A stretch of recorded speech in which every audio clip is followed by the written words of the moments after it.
We're going to have a fun session today. We with Barry Kaganson, a good friend of mine. Barry is the founder and CEO of Aurea Senior Living. When he got into the business, I remember saying to him, "Barry, you're into retirement villages," and he said, "No, it's senior living.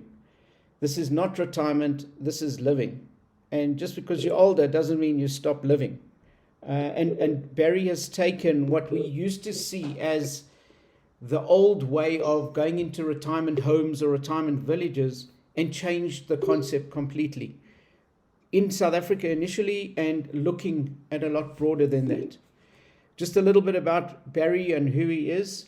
He's the CEO and founder of Aurea, and we'll talk about that just now, around what that is. Been doing it for almost 5 years. Manages and develops senior living communities across South Africa.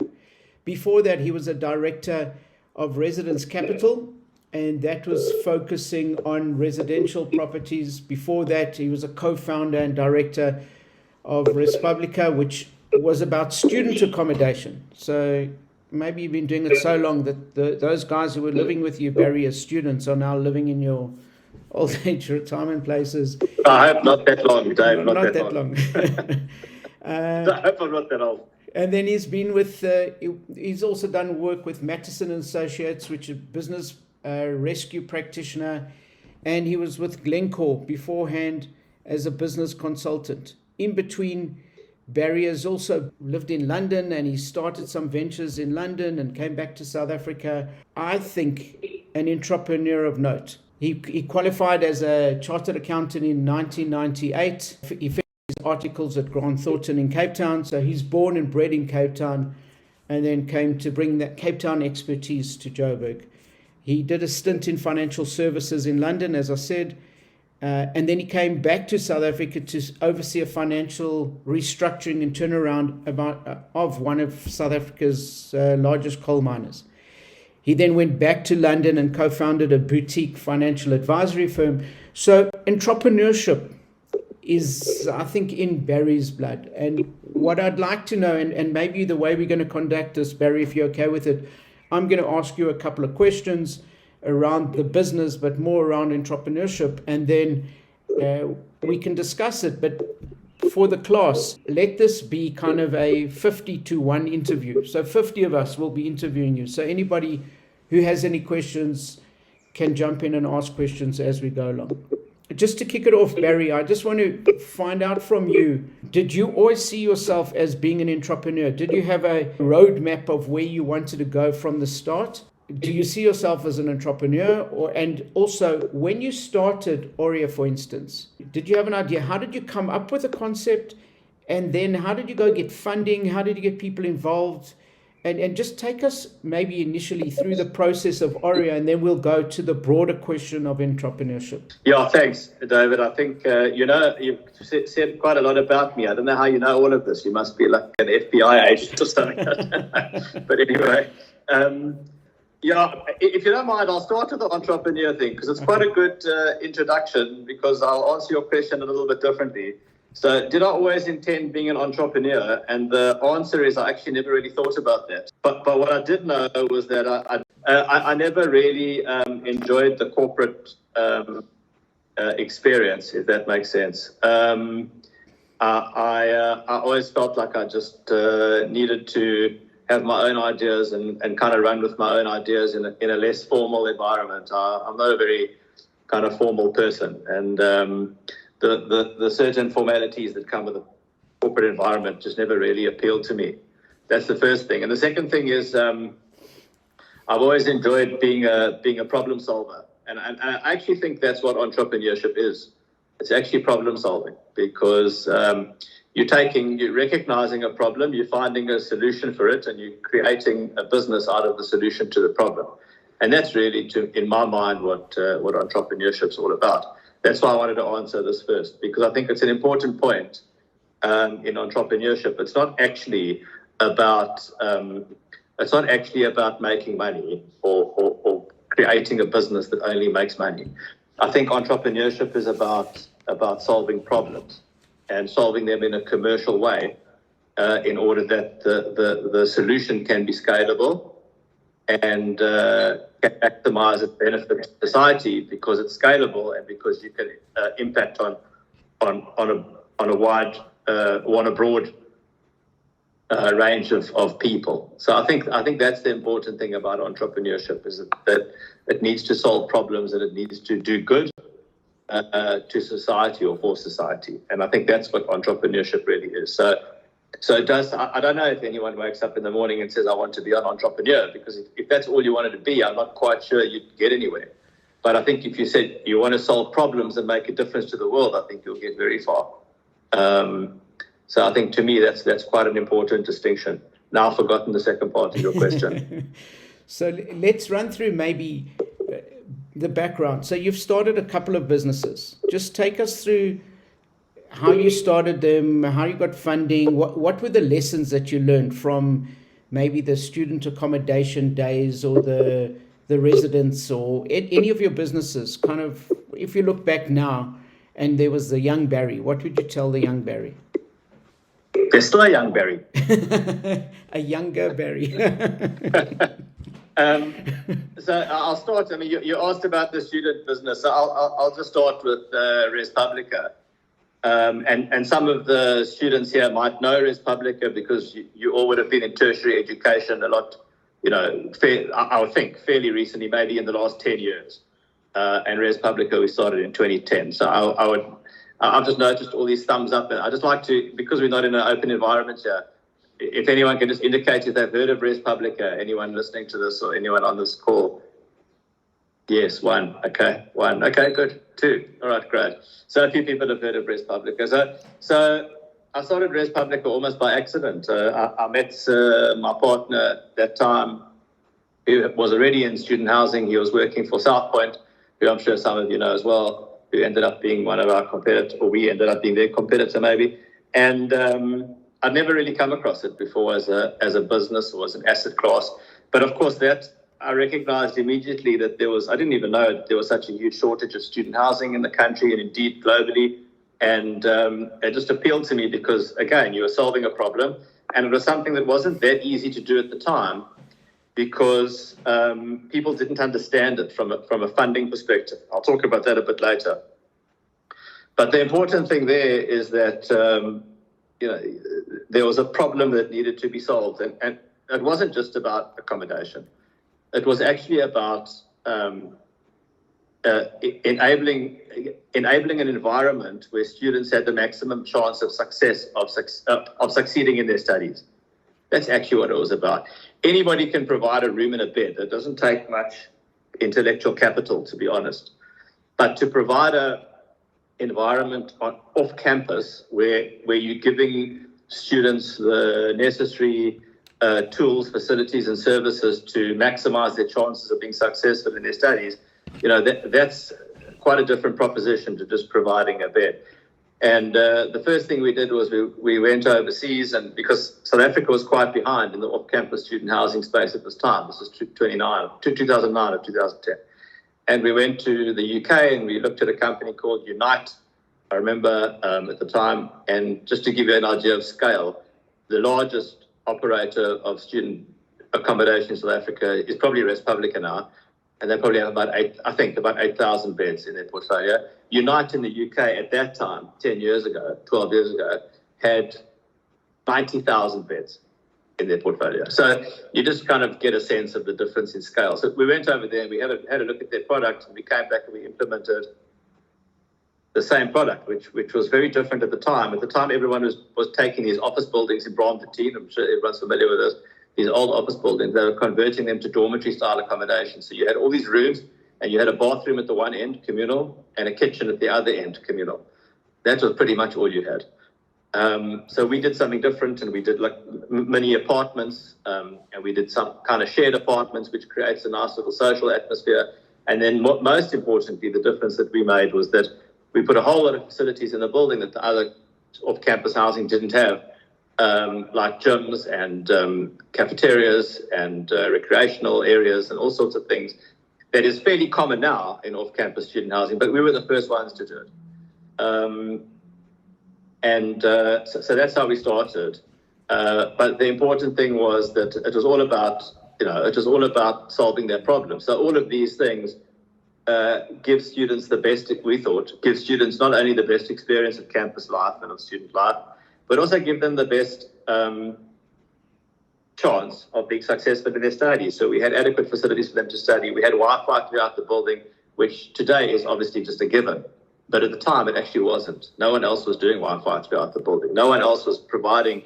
We provided, it was almost like before smartphones even. So we provided like computer rooms where there were just computers available, and we gave everyone logins, and they could, get online and do whatever they needed to do, which kind of seems like quite normal now. But 12 years ago, it actually wasn't. We even provided study skills courses and all sorts of things for students to give them a maximum chance of success. So it is, and again, why I'm saying this is because it's important to note that entrepreneurship is not just about your bottom line. It's about what your business is and what it's giving to people and how it's assisting them to solve their own problems or to make their lives better. And that's really what we did. How we funded it is quite an interesting story. So Barry, but just before you go into funding, which is crucial, and I want to hear that, I just want to link this to stuff we spoke about a bit earlier, is just when you talk about your unique selling points and how can you offer something that's different to others. So I think this is a fantastic example of that. The unique selling point was that it wasn't just beds, it was everything else. And the focus, the umbrella, I speak about the umbrella, I've spoken to the class about the umbrella, to make it different is, it's your focus. Your focus wasn't just to make money, your focus was to help them. And how do you help them? Wi-Fi, computers, making it communal. So you're offering more than just accommodation. So I just wanted to link that back. What we also did, I just remembered as you're saying that, was we did we did these like lucky draws, but you could only enter the lucky draw if you passed all your exams. So whenever there were exams, and we gave away we gave iPads and laptops and all these kind of things as prizes, and it was only if you passed all your subjects. So we'd get the results from the universities, and you'd enter the draw, and you'd win all these really cool prizes. But again, it was linked to success in your studies. So let me ask you a question. Yeah. Why do you care if they're successful? Or do you care if they're successful because then they're going to remain in res and you're going to earn more money? Or is it not? Is that being cynical? Why? And if you do make them successful, in fact, they're going to leave sooner because they're going to graduate. What was your interest in doing that? Yeah, so it's a good question. There are a number of reasons for it. So let me go into the funding part, and then I'll explain to you why we did that. So what we realized early on is that universities have a problem. And universities have a problem not only with accommodation, but they have a problem with throughput of students. In other words, they have a too large a proportion of students that are failing, or not passing, I should say, and that are actually spending too long at universities, which is a fiscal drain on the country. It's an issue with accommodation capacity. It's an issue with academic capacity. It's all these kind of things. So that's the issue. So let's just draw sort of a double line under that. The second issue is that from a business perspective, when we started, the financial institutions, this is quite a capital-intensive business. To build a 250 bed student res is quite an expensive thing to do, and the financial institutions at the time, it's changed now thanks to people like ourselves, but they didn't understand student housing. They wouldn't lend you money for a student residence because they said to you, well, you don't have a lease, where's your lease? And you'd have to say no. On the 1st of February, when the universities go back, we're going to lease up the residence because all the students are going to come to us. The bank would say, well, how do you know that? And you'd say, well, we just know that. And they'd say, prove it. And you say, well, I can't prove it. And they say, well, we're not going to give you money. So what we did was our very first building we bought in Pretoria, and we went off to the university and said, well, will you partner with us? Will you sign some kind of head lease and we're going to build this thing? And they said, no. So we happened to, and it's just luck. There's also a lot of luck involved in this. I don't think people should really underestimate the amount of luck that's involved in business. If anyone tells you anything different, I don't believe them. There's a lot of luck that's involved. But anyway, sometimes you make your own luck as well. So what happened was there was someone at the university who said, you know what, there's this organization called, which some of you might know, called Royal Bafokeng, and they fund a whole lot of students. So that their students are currently at all these reses all over the place. They can't get them in one place because it's too logistically difficult to get everyone. So why don't you go to them and see if they're interested? Anyway, we went off to Royal Bafokeng and I did a presentation to them, and they loved the idea of having all these students in one place in Pretoria, and they actually signed a lease on the building. And then we went back to the bank and said, guess what, we've got a lease. And they said, well, that's fantastic, we'll give you the money. And that's how it happened. Our second residence, then, similar thing. It was 1,000. This is 1,000 beds in Pretoria West, and we went off to TUT, and they also managed to. They also, after it wasn't that easy, but eventually we got a head lease on that building as well, and we managed to de-risk that. And similarly, we were able to raise the capital because that was de-risked. So that's a. You asked me about, how did we raise capital? We wouldn't have been able to do it if we hadn't de-risked it. Then I'll get back to your other question, which is, why did you do all these things? If you want people to partner you, and if you want people to trust you, and if you want people to really see you as a value-adding partner of theirs, like a university signing a lease for argument's sake, you have to give them a reason to do it.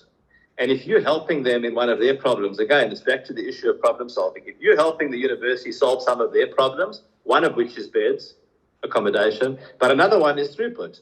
So if you're spending time and effort in trying to make sure that their students are successful and you're helping them, you're solving more than one of their problems.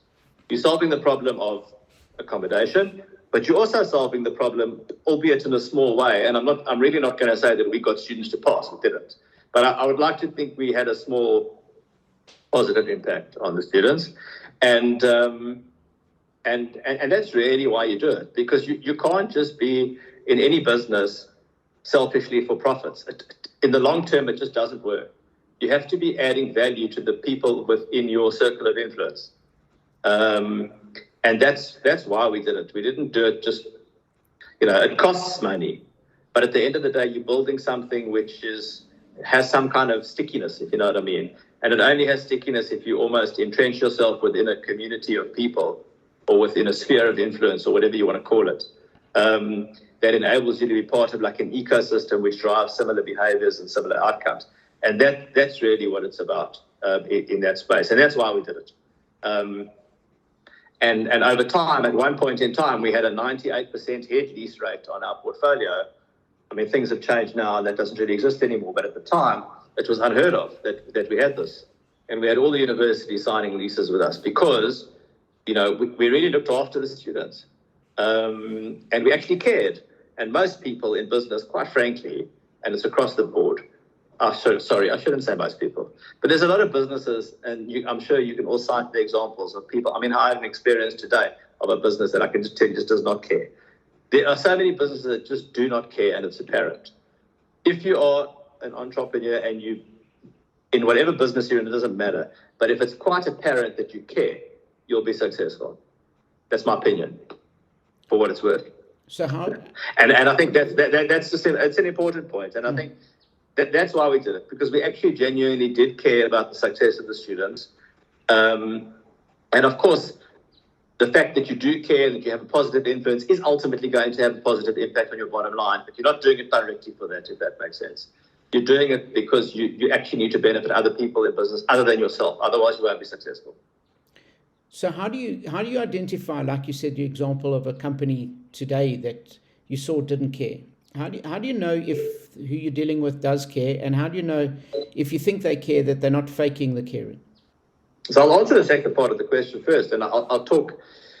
So I'll talk to you a bit about Ore Senior Living, and that's the second part of the question, without going into any much detail, because we can go into that a bit later. But what we do, and we develop, own, and operate senior living communities around South Africa. So you ask me, how do you know a business cares versus doesn't care? So we care greatly about our residents and our staff. And how you know that, and how I tell people that, is I tell them when I bring them in our communities to show them around, I stand back and I say, go speak to any resident that lives here and ask them what is their experience of living here with me nowhere near you. In other words, they're not talking to me, they're talking directly to you. They'll give you an honest answer if I'm not around. And they do that. And genuinely, they get extremely positive feedback from the residents. But that's the way to do it. If you want to know if a business really cares, ask one of their customers. Don't ask them. You know, someone in the business can tell you anything you like and anything they like, and it doesn't mean it's true. But if you want to know if a business cares, see how happy their customers are. That's the bottom line. The business that doesn't care, the one that I had an experience with today, I can tell you, you can't get a phone number for one of their stores. I had a problem with a product, and you go online, they do not have a phone number for any of their stores. You have to go to a call center, and to get access to the call center, you have to log in online and put in a serial number of the item you bought, and it's a whole story. So if you've got a defective product, you've got to go to more effort to contact them when they're the ones who are at fault. Now, that is a business that does not give, a continental about their customers. So that's one example. I was going to make another point now, but now I've forgotten. Sorry, don't know what it was. Okay. I can't remember. I'm sure it'll come to you. First of all, we've discussed around entrepreneurship on this course around being creative and coming up with an idea for a business and then being creative within that. All your businesses seem to be doing things slightly different with that sense of creativity, like adding that extra value that you really don't need or don't have to have. Maybe you do need it, but you don't have to have it. So my question is, how did you come up with the idea of the accommodation for students and now the accommodations for older people? How did you come up with that idea, and then how do you execute on that and take it from just an idea to an actual business? So I'll tell you about Ori Senior Living. So I've been in the student housing space, and when we started off, our initial idea or our initial goal, or whatever you want to call it, was that we wanted to be the first choice for students who didn't get into the on-campus student residences. And that was kind of our goal. And what happened was we ended up being the first choice for students whether they got into the on-campus residences or not, because our product was just so much better.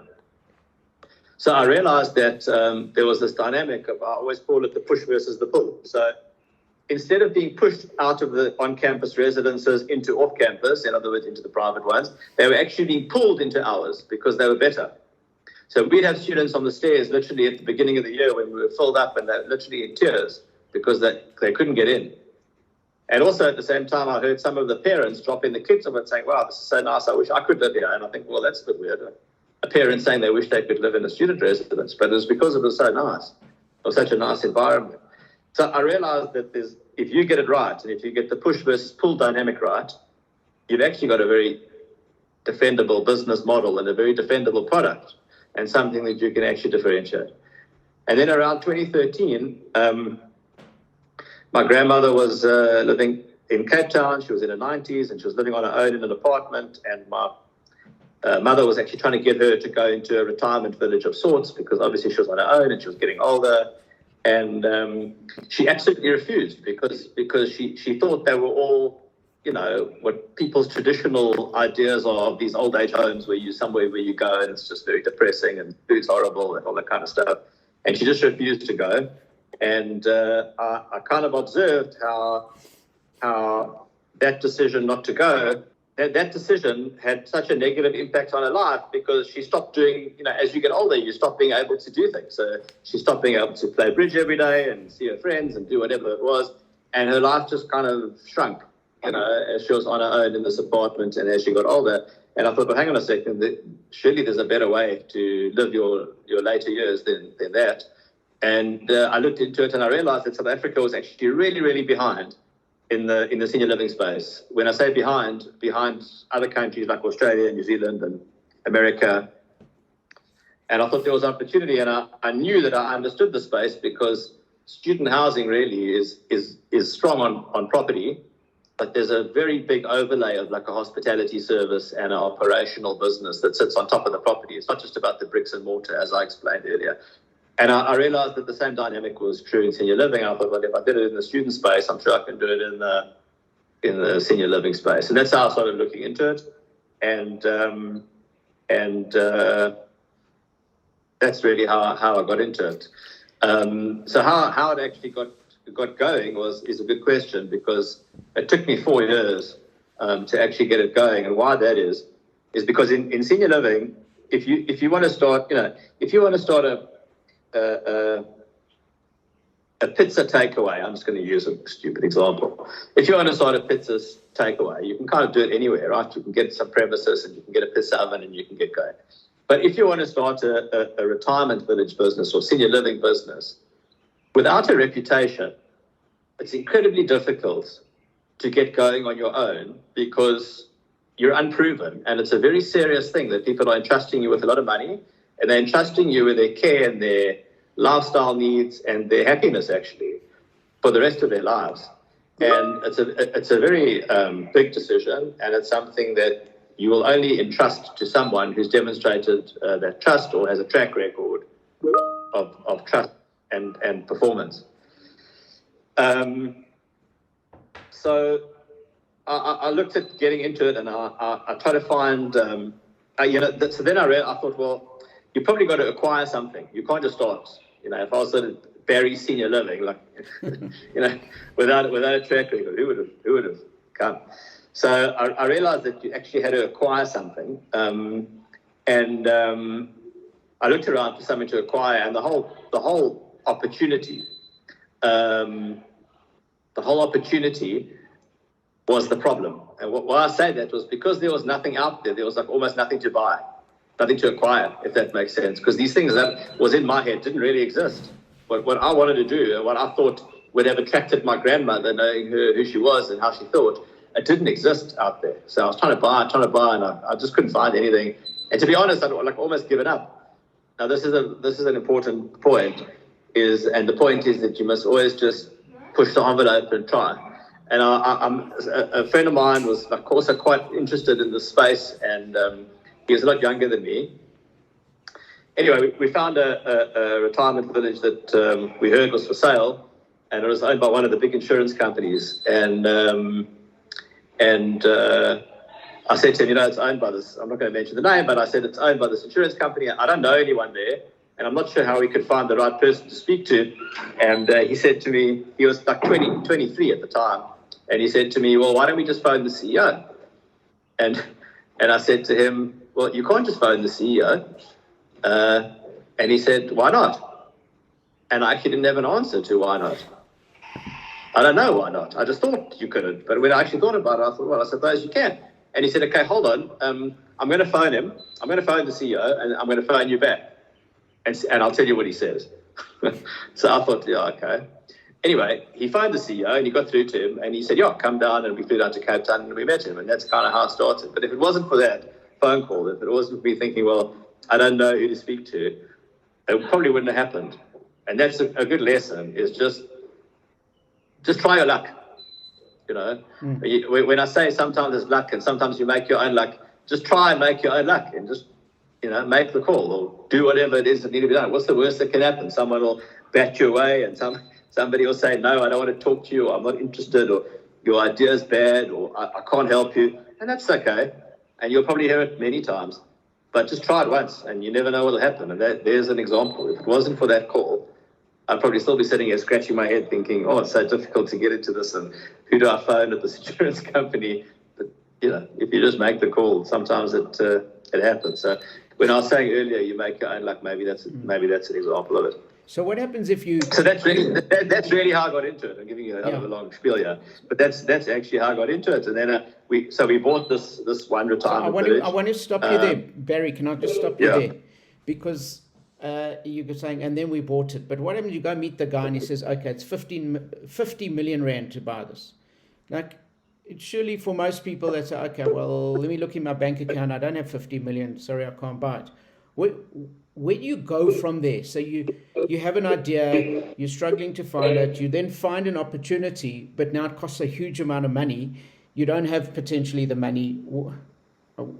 Is that that clearly didn't stop you? Where do you go from there? Yeah, so that talks to the I think but a lot of businesses at the outset would need capital raise. not everything, but a lot of business would need a capital raise. So that comes to the point of how does one go out and raise capital, which is a separate discussion, and that one I think is the trick that often is not all that much talked about. So I'll just give you a bit of my view on that and how that would work.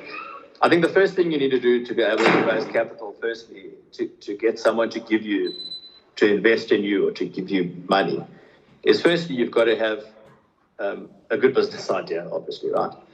And you've got to demonstrate that that's a good business idea with proper information, proper, well-researched information. So not to just say, take the senior living business, not to just say, or the student accommodation business, I'll just take those two because they're what I know. You go with statistics. So look, in South Africa, I know the number at the time, I don't know what it is now, there are 800,000 students in South Africa, let's say, at any point in time, at tertiary institutions, and 50% of them need accommodation, and there are only 80,000 campus beds. 50,000.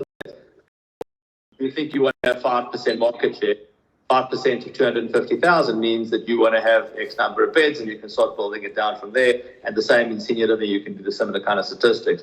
So that demonstrates that your idea has merit, because there's a certain amount of scale, and you said this. Here's the problem I'm addressing. I'll go back to the point. Here's the problem I'm addressing, and this is the scale of it, and this is how I think I can actually make it a viable thing. So that would demonstrate to someone that actually this is a good business idea and there's demand for it. The second thing is what we call the moat.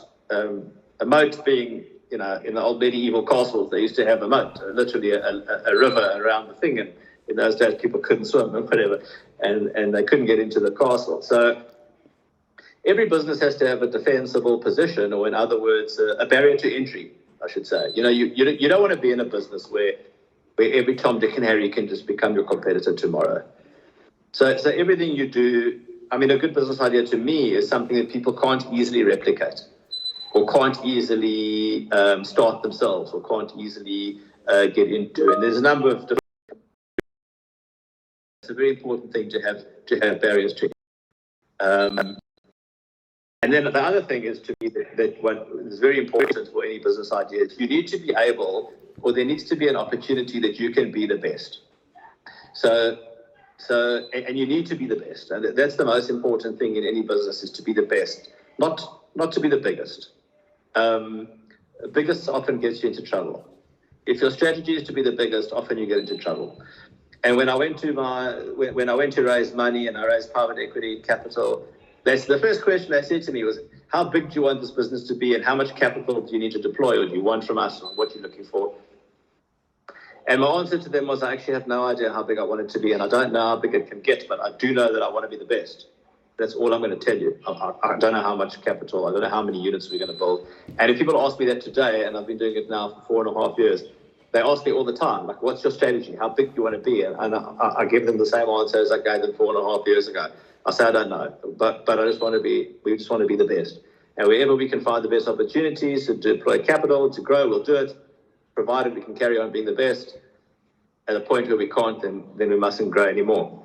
And that's really the answer. There are people in this industry that keep, in my industry, that keep putting out in the press how big they want to be, and there's a number they put out there. They put a number of units.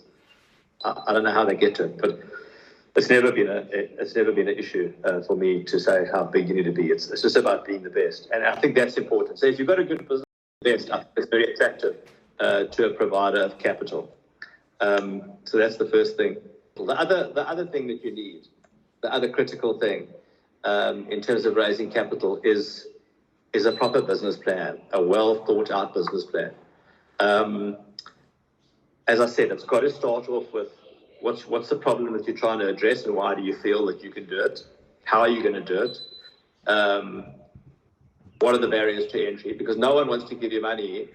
No one wants to give you capital knowing that tomorrow there's going to be 7 competitors sitting next to you. What are your differentiators? What's your plan? How are you going to deploy it?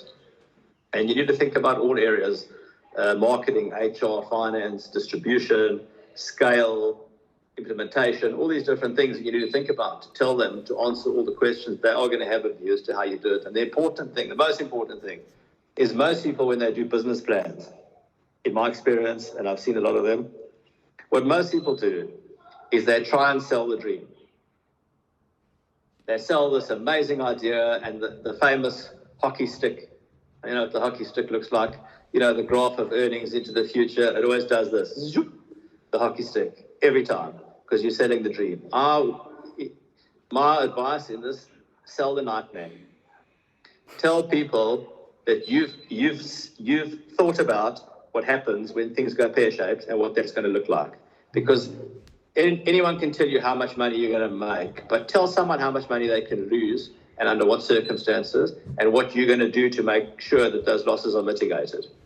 That is the best part of a business plan. Not how much money you're going to make, tell them how much money they can lose and what you're going to do to stop them losing that money.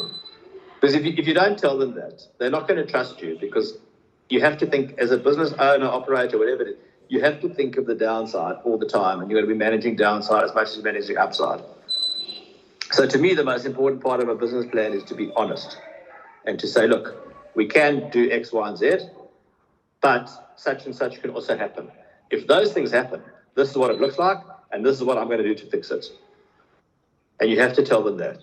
The other thing you have to do, and I've also seen many business plans which gives one scenario. It says this is what it's going to be. But it's never like that. Life is not an Excel spreadsheet. So you have to show them there's a high road, there's a low road, there's a medium road, as many roads as possible, show them, so they can see that you've thought of all the things. And they can see that if X happens, their return looks like this. If Y happens, their return looks like this. If the wheels fall off, this is what Barry's going to do to fix it, or whatever it is. If the wheels fall off, this is how much I can lose. You have to show them all scenarios from a finance perspective. That is the most important part of a business plan. And of course, you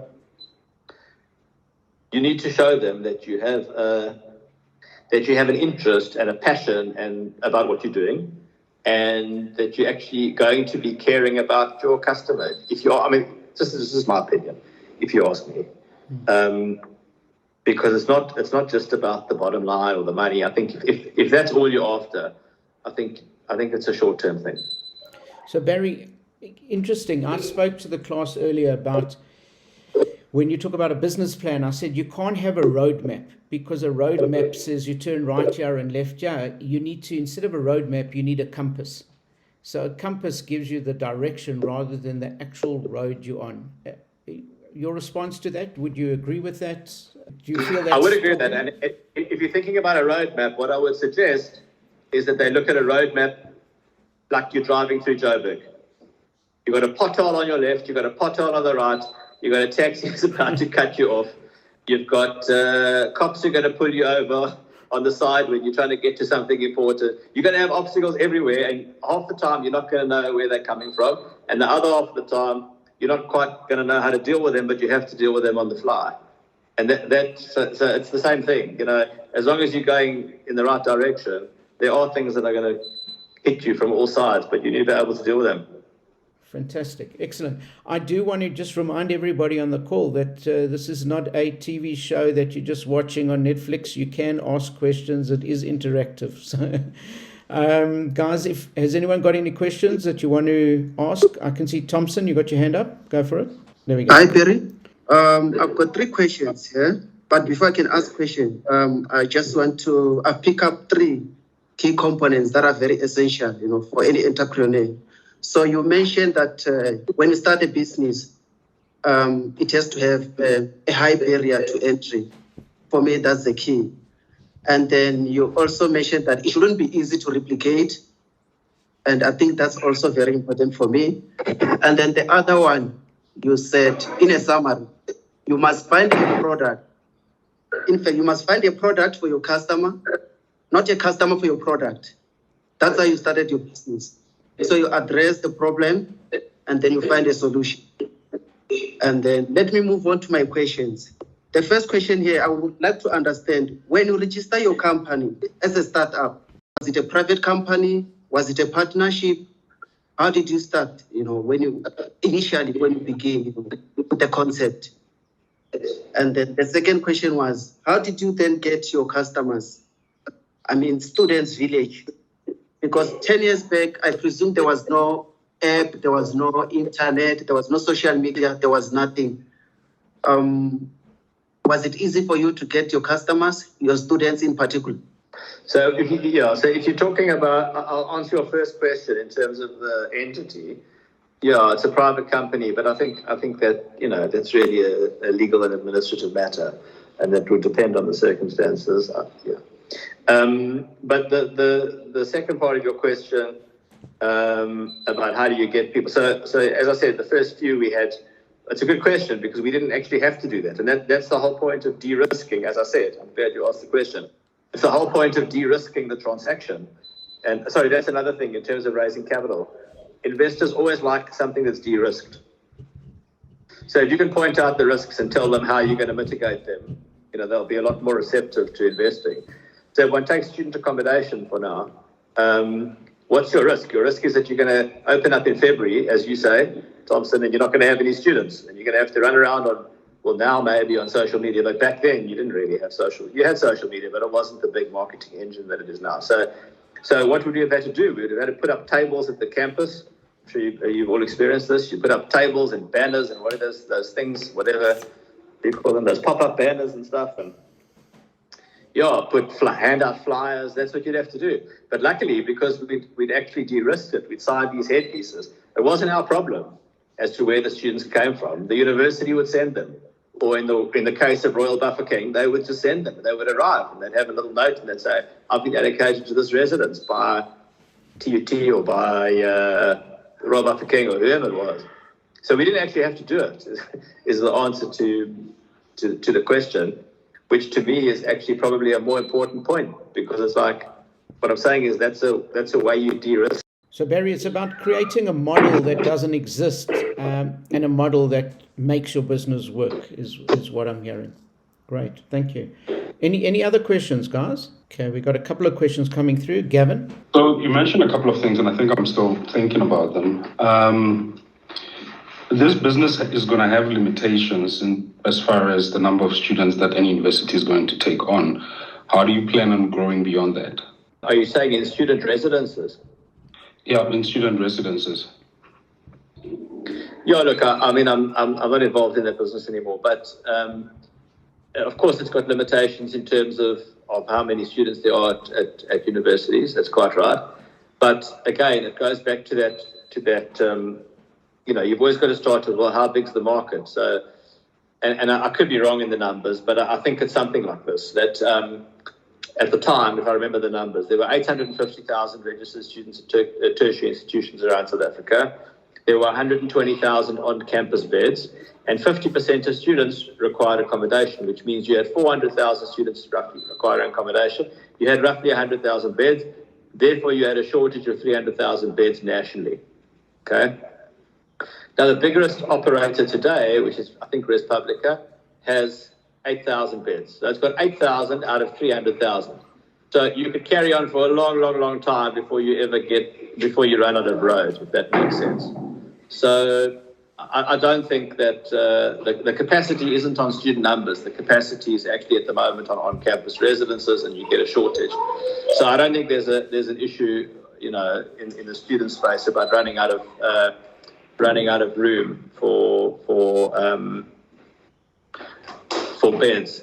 The big issue, actually, maybe this is the learning from your question. The big issue is, how do you appeal to people? So your competition.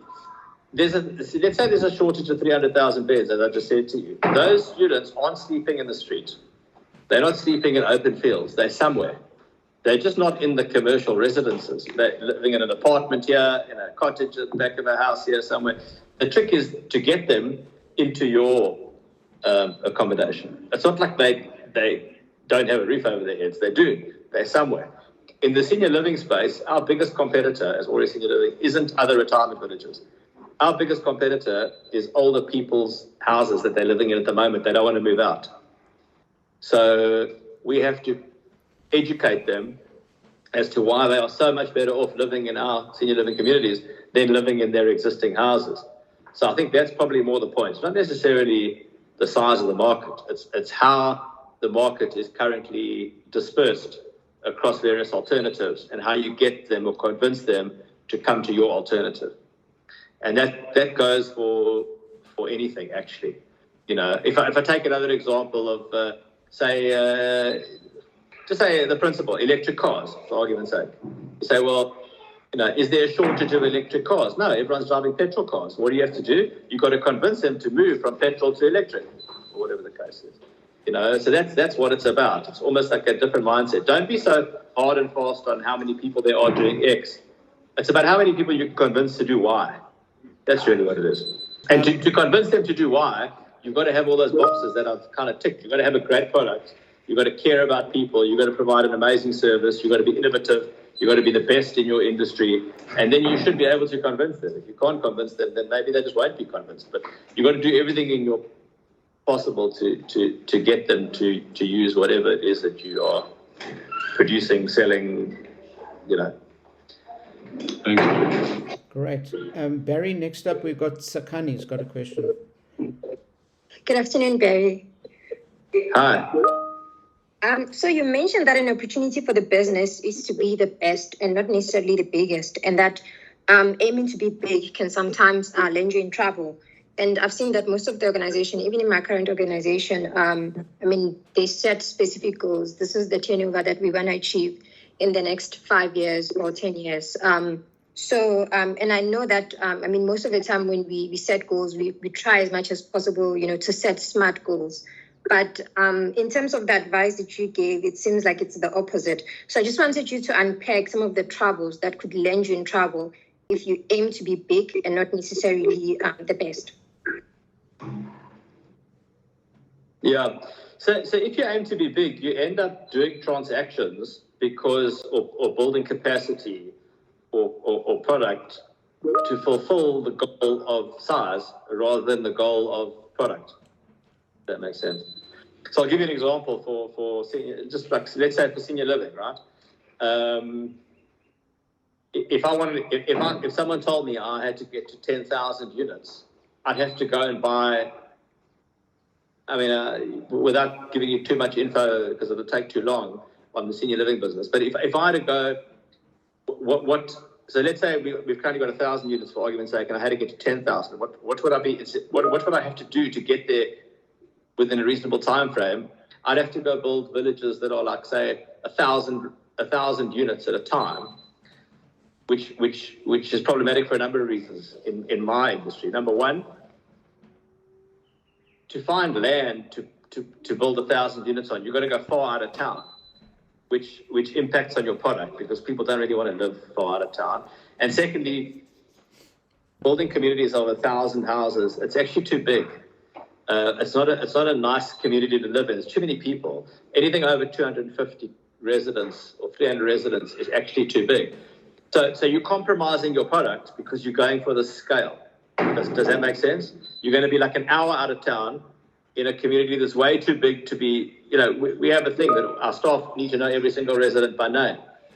There's no way that staff can know every single resident by name if you've got 1,000 houses in a community. So you're compromising your product for scale and size, and that actually ends up, in my opinion, destroying value. It doesn't create value because you still need to deploy capital to do that. You're not going to get the same return on capital because your product is inferior.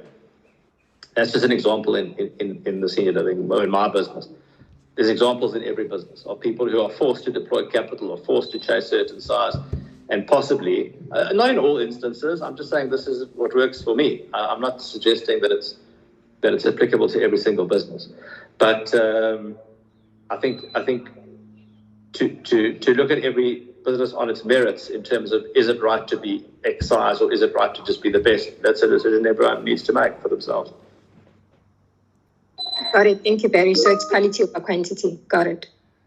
It's all about return on capital. What's going to give you the best return on capital? You can have a 2% return on capital and you can invest 500 million rand, or you can have a 40% return on capital and you can invest 100 million rand. Which one would you do? That's pretty much what it is, Barry, another question from Lester. Thanks, David. Before I start, Barry, if I can thank you for taking your time this afternoon and sharing your entrepreneurial journey with the team. We really appreciate it. If one of your next biggest competitor comes from this class, don't be surprised. We are really inspired by what you've just taken us through. I hope so. No, we are definitely inspired. Yeah. So I picked up I picked up one thing, but twice in both your entrepreneurial journeys, in the student resident building business, as well as the senior living space. So one thing you mentioned is that with the student residence, with Respublica, you said that when you started your approach to varsities, they all said no. But there was somebody who informed you that Royal Bafokeng has pays for a lot of students, and they would be interested in this type of solution. And then you said that with the retirement villages, when you want to buy your first retirement village, you just opened an insurance company, and you had your partner had to call the CEO. So clearly that person had to know somebody or had some form of relationship with that CEO. So from the question maybe that I want to get to is that how do you go about creating a network and building that network and then leveraging that network? Because for you to be that successful or in that space where you can access those opportunities, there should be a network, that can allow you to leverage from their experiences and their opportunities for you to also benefit from that whole environment to set up. Yeah, so the first part of the question with the insurance company, we didn't know anyone there. He literally phoned the switchboard, and he asked to speak to the CEO. He had no name. He just phoned him, and he managed to. Yeah. But yeah, how do you get to people, and how do you build relationships? I think it goes to the point I said at the beginning, is that if you are solving problems for someone, they will talk to you. That's what it's all about. If you understand what people's problems are and you phone them with a solution to their problems, they generally, if it's a credible solution and you come across professionally, etc., the people of my experience is that people generally will talk to you. I think the important thing in talking to people is that you really have to know what you're talking about. You have to know your stuff. So if you want to talk to someone of influence, of course you've got to get through the door. But once you get through the door, and I'm saying this metaphorically, you want to know you're not going to be kicked out after 3 minutes. You have to know your stuff so that when you're talking to them, they sit back and they think, you know what, this guy really knows what he's talking about, and I really think there's a benefit to me in carrying on the conversation. That's what you have to do. Don't go to someone who knows a lot more than you about a subject and you know very little. Make sure you know a lot.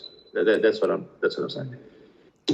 So it's about research, really. It's about research and understanding what you're doing and understanding what you're going to do and being able to answer their questions. Because if you're going and selling them something, they ask you 3 questions, you can't answer any of them. Well, don't expect to carry on the conversation. So it's like we spoke about earlier about the jockey and the horse. So you're offering them the horse, but you've got to show them that you're an adequate jockey. Exactly, 100%. Yeah. And I'm not the size of a jockey, I'll just tell you that much. So, you've got us closer to the time when we're meant to finish. So it is almost 4 o'clock. First of all, I want to thank you for coming on and being with us and being honest in terms of that you're not the size of a jockey and that you are the young Barry. And just as a very last thing, we've got like 30 seconds left. What's your last message to anybody who's keen on this whole concept that they think of entrepreneurship? Is there one overriding message in the field of entrepreneurship? Well, I don't know if it's a message, but I'll just give you one of my favorite sayings. Firstly, it's all about perseverance because, as I said, you'll get knocked back a million times. But the better one is that, it's one of my favorite sayings, is that I think today we're in a world of immediate gratification with lots of different things. And you see these Silicon Valley entrepreneurs, you go from 0 to 70 billion in 2 years. Yes, maybe it happens to them, but it doesn't happen to most people. Most people, it's a much harder, longer slog.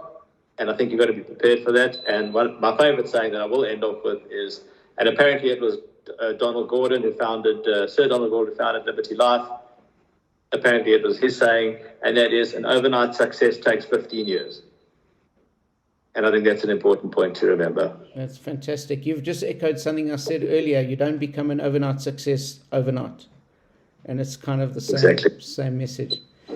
Barry, thank you so much. I really appreciate your input. You've just qualified and earned yourself the cappuccino that I need to buy you. So we'll meet. Skinny. A young skinny cappuccino. So thank you so much. Really appreciate it. To the rest of the class, we're going to end it here. It's been a long day. Barry, we've been going since 8:30 this morning. I cleverly... So I got the graveyard. You got the graveyard shift. I cleverly gave them most of the work to do, so I'm sure they're exhausted.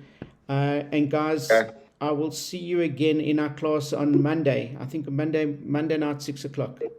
Thank you so much, guys. See you Monday night. Thanks, Barry. Thanks, guys. Thank you, everyone. Thanks for listening. Thank you. Bye.